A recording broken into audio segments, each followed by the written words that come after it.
Military nursing സർവീസിലെ വിരമിച്ച ഉദ്യോഗസ്ഥരുടെ കൂട്ടായ്മയായ MNS വെറ്ററൻസ് ഓഫീസേഴ്സ് അസോസിയേഷന്റെ 1ാം വാർഷികാഘോഷം തിരുവനന്തപുരത്ത് നടന്നു. മിലിറ്ററി നഴ്സിംഗ് സർവീസിലെ വിരമിച്ച നിരവധി ഉദ്യോഗസ്ഥർ പരിപാടിയുടെ ഭാഗമായി കലാപരിപാടികളോടുകൂടിയാണ് വാർഷികാഘോഷം സമാപിച്ചത്.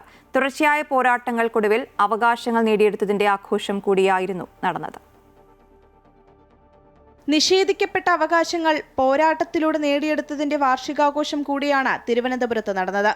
ഇന്ത്യൻ മിലിറ്ററി സർവീസിലെ മുഴുവൻ വനിതാ ഓഫീസർമാരുൾപ്പെടുന്ന സൈന്യ വിഭാഗമാണ് MNS. പല കാരണങ്ങൾ ചൂണ്ടിക്കാട്ടി മുൻപ് കേന്ദ്രീയ സൈനിക ബോർഡ് MNS ഓഫീസർമാരുടെ എക്സ് സർവീസ്മെൻ പദവി പിൻവലിച്ചു. ഇതോടെ MNS ഓഫീസർമാർക്ക് ലഭിക്കേണ്ട ആനുകൂല്യങ്ങളും ന്യായമായ അവകാശങ്ങളും വെട്ടിക്കുറയ്ക്കുന്ന അവസ്ഥയുണ്ടായി. തങ്ങൾ നേരിടുന്ന അനീതി ഉയർത്തിക്കാട്ടുന്നതിനായാണ് MNS വെറ്ററൻസ് ഓഫീസേഴ്സ് അസോസിയേഷൻ രൂപീകരിക്കുന്നത്. പിന്നീട് തുടർച്ചയായ പോരാട്ടങ്ങൾക്കൊടുവിൽ ESM പദവി പുനഃസ്ഥാപിക്കാൻ സർക്കാർ തീരുമാനിക്കുകയായിരുന്നു. We are commissioned officers. 1950 act പ്രകാരം ഞങ്ങൾ എല്ലാവരും like any other at par with other officers ആയിരുന്നു. ഈ ഒരു ഡിസ്പാരിറ്റി ചെയ്തതുകൊണ്ട് ഞങ്ങൾക്ക് ഒരുപാട് പ്രയാസങ്ങളുണ്ടായി.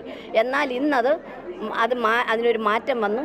ഞങ്ങൾക്ക് നേരത്തെ കിട്ടിക്കൊണ്ടിരുന്ന എല്ലാ ആനുകൂല്യങ്ങളും തിരിച്ചു തന്നിരിക്കുകയാണ്, തിരിച്ചു പിടിച്ചിരിക്കുകയാണ്. അതിൽ വളരെ സന്തോഷമുണ്ട്. ഈ ഓർഗനൈസേഷൻ സ്റ്റാർട്ട് ചെയ്തത് നമ്മുടെ MNSന്റെ ഒരു എക്സ് സർവീസ്മെൻ സ്റ്റാറ്റസ് നമുക്ക് തിരിച്ചു കിട്ടുക എന്നുള്ള ഒരു കാര്യം നേടിയെടുക്കാൻ വേണ്ടിയായിരുന്നു.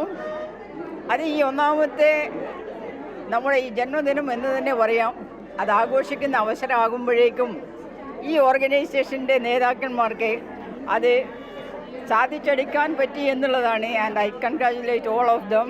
സമത്വത്തിനും നീതിക്കും വേണ്ടിയുള്ള പോരാട്ടത്തിന്റെ വിജയാഘോഷം കൂടിയായിരുന്നു വാർഷികാഘോഷം. രാജ്യത്തെ സേവിക്കുന്നതിനായി ജീവിതം സമർപ്പിച്ച MNS ഓഫീസർമാരുടെ ശമ്പള കമ്മീഷൻ കാര്യങ്ങൾ, ഇൻ സർവീസ് പോളിസികൾ എന്നിവയിലെ കൂടുതൽ അംഗീകാരത്തിനും ആനുകൂല്യങ്ങൾക്കും കൂടി സർക്കാരിന്റെ ഈ തീരുമാനം വഴിയൊരുക്കുമെന്ന പ്രതീക്ഷയിലാണ് MNS veterans officers association of India. Amrita news, Thiruvananthapuram.